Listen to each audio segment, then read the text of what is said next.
Hello students, today our topic is classification of protozoa. Phylum Protozoa is classified into 4 classes on the basis of locomotory organs. Protozoa का classification उनके locomotory structure के basis पर किया गया है। किसके basis पर किया गया है? लोकोमोटरी ऑर्गन के बेसिस पे। प्रोटोजोआ की 4 क्लासेस होती हैं। फर्स्ट क्लास है राइजोफोरा, सेकंड क्लास है मैस्टिकोफोरा, थर्ड क्लास है स्पोरोजोआ, फोर्थ क्लास है स्लिएटा। सबसे पहले आपकी क्लास फर्स्ट राइजोफोरा। जैसे कि हमें पता है ये चारों क्लासेस लोकोमोटरी स्ट्रक्चर के बेस पर डिवाइड हैं। तो राइजोफोरा में जो लोकोमोटरी ऑर्गन होते हैं वो सूडोपोडिया और इनके जो एग्जाम्पल होते हैं वो अमीबा। लोकोमोटरी ऑर्गन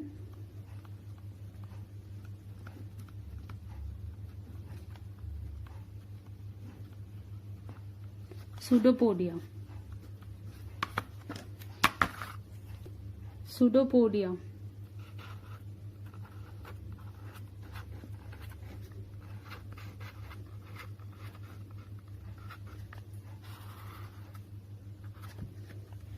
और इसका एग्जाम्पल हो गया आपका अमीबा।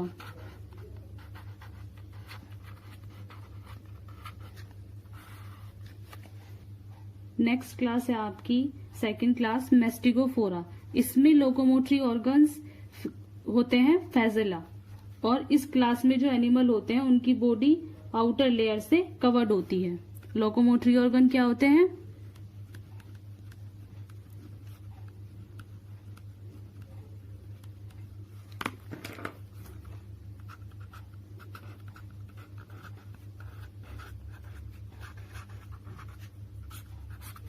एग्जाम्पल क्या है इसके?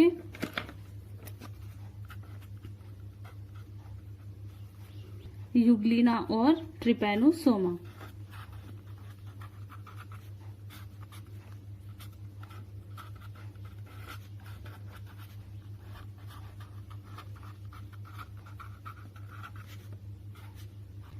उनकी बॉडी एक आउटर लेयर से कवर्ड होती है जो कि सेल्यूलोज या काइटिन या सिलिका की बनी होती है।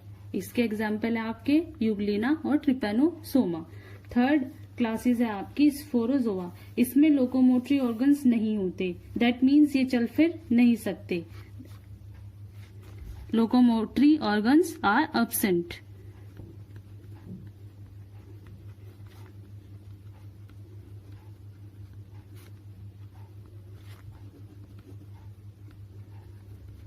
एब्सेंट मतलब ये चल फिर नहीं सकते, तो ये एक जगह पर चिपके होते हैं और वहीं अपनी लाइफ साइकिल को कंप्लीट करते हैं। अधिकतर इस क्लास में एनिमल एंडोपैरासाइट होते हैं, दैट मीन्स फूड के लिए किसी और एनिमल पर डिपेंड रहते हैं। इनमें आउटर बॉडी पेलिकल से कवर्ड रहती है। इस क्लास में आते हैं। और सेकंड है आपका मोनोसिस्ट।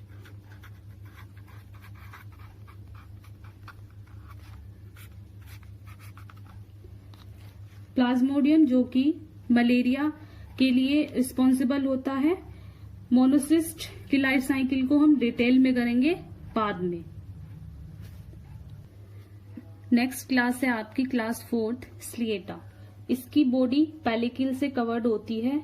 इसके जो लोकोमोटरी ऑर्गन्स होते हैं वो होते हैं सीलिया। Locomotory organs सीलिया।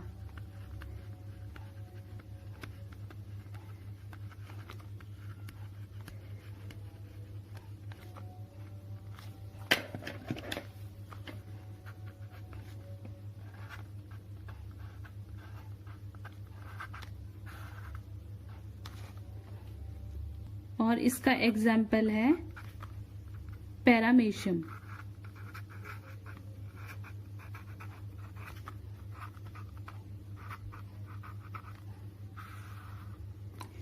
इनकी बॉडी पेलिकल से कवर्ड होती है। इस क्लास में के जो एनिमल होते हैं उनमें 2 तरह से न्यूक्लियस प्रेजेंट होते हैं। एक छोटा न्यूक्लियस जिसे कहते हैं माइक्रो न्यूक्लियस, और एक बड़ा न्यूक्लियस जिसे कहते हैं मैक्रो न्यूक्लियस। तो अब आपकी चारों क्लास में हम एनिमल को स्टडी करेंगे। आपकी जो फर्स्ट क्लास है राइजोफोरा, उसका जो एग्जाम्पल है वो है अमीबा। फर्स्ट क्लास है आपकी राइजोफोरा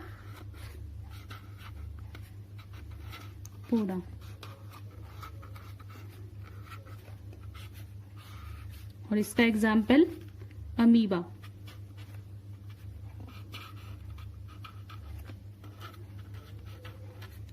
अब हम इसको स्टडी करेंगे। इसकी जो बॉडी होती है वो इरेगुलर होती है और ये पोन्ड में पाए जाते हैं।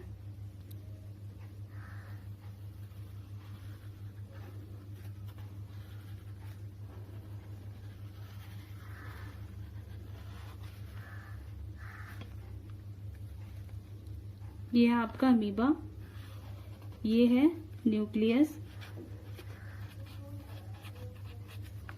ये है इसके सूडोपोडिया,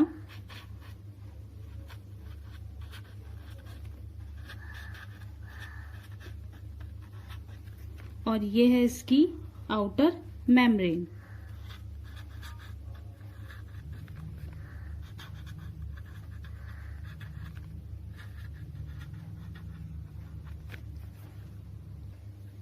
ये पोडिया द्वारा लोकोमोशन करते हैं, जिसकी आउटर मेम्ब्रेन, जिसे प्लाज्मा मेम्ब्रेन भी कहते हैं, वो इस सूडोपोडिया को बनने में हेल्प करती है और ये गैसेस के एक्सचेंज में भी हेल्प करते हैं।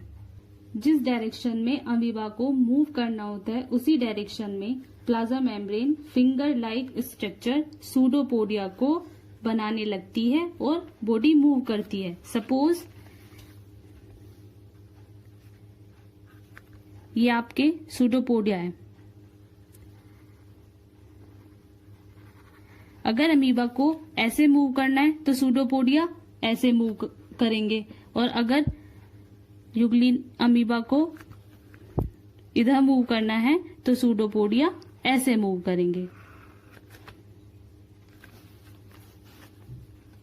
और यही सूडोपोडिया इनको फूड को लेने में भी हेल्प करते हैं। वो कैसे? सपोज ये आपका सूडोपोडिया है और ये आपका फूड पार्टिकल है। ये इस फूड को लेने के लिए अपनी सूडोपोडिया को चेंज करेगा और इसके पास जाएगा, और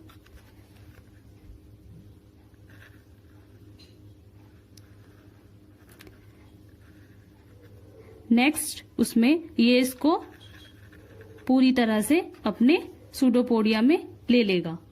इस तरह ये अपना भोजन सूडोपोडिया के द्वारा ही ग्रहण करते हैं और इसमें न्यूट्रिशन होलोजोइक होता है।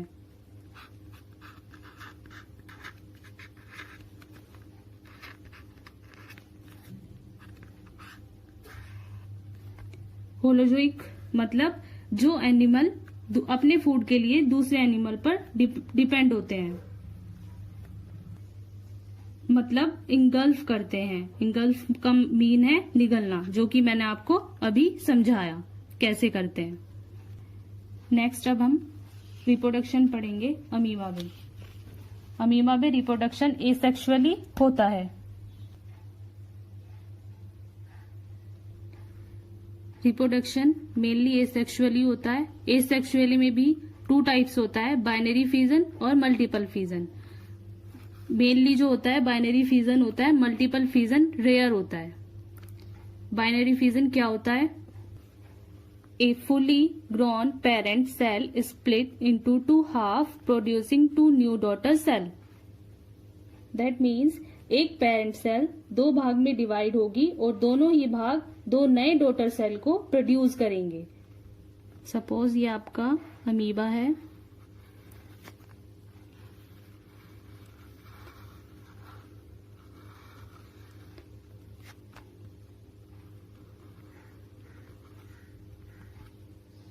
ये पेरेंट सेल का न्यूक्लियस है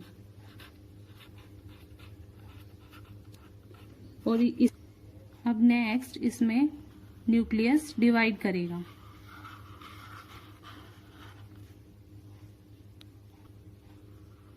और ये न्यूक्लियस है और इसका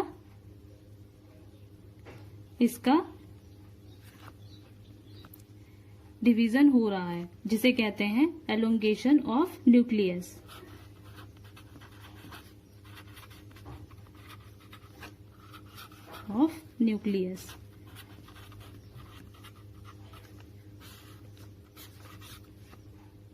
अब साइटोप्लाज्म डिवाइड करेगा इक्वली।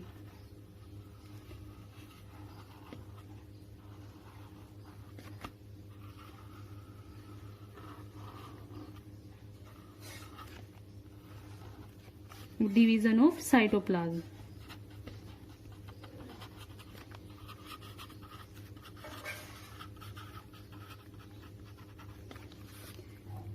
अब नए 2 डॉटर अमीबा बन जाएंगे। ये आपके 2 डॉटर सेल।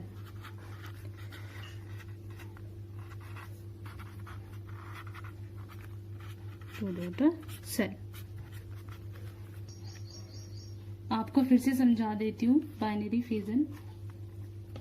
सपोज ये आपका अमीबा है और ये न्यूक्लियस है। न्यूक्लियस का डिवीजन होगा जिसे कहते हैं karyokinesis. Cytokinesis means division of cytoplasm. अब 2 अलग अलग सेल बन गई हैं और दोनों में ही न्यूक्लियस भी प्रेजेंट है और साइटोप्लाज्म भी, क्योंकि यहाँ पर एक पेरेंट सेल है। पेरेंट सेल से 2 डॉटर सेल बने हैं, मतलब नंबर इंक्रीज हुआ है, तो हम इसे कहेंगे रिप्रोडक्शन हुआ है। नेक्स्ट है आपका multiple fission. When the condition are unfavourable, amoeba withdraw its pseudopodia and become almost round and form cyst. Amoeba में हम कभी कभी मल्टीपल फिजन देखते हैं, जो कि ज्यादातर तब होता है जब एनवायरमेंट कंडीशन फेवरेबल नहीं होती। इसमें क्या होता है, अमीबा अपने सूडोपोडिया को छोड़कर एक राउंड स्ट्रक्चर बना लेते हैं, जिसे हम सिस्ट कहते हैं।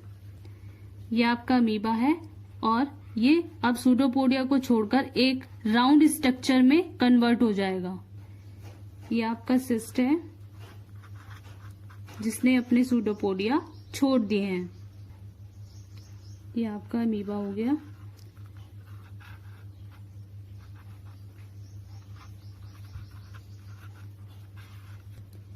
इस सिस्ट के अंदर डिवीजन चलती रहती है और बहुत सारी डॉटर सेल बनती है।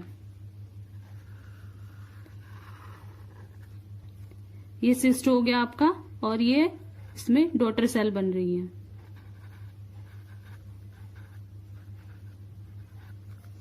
जब एनवायरमेंट कंडीशन ठीक हो जाती है तब ये सिस्ट ब्रस्ट हो जाता है और डॉटर सेल बाहर आ जाती है, जो कि ग्रो करके नए अमीबा बनाते हैं। कैसे? ये सिस्ट और ये अमीबा बाहर, और इसी प्रोसेस को मल्टीपल फिजन कहते हैं।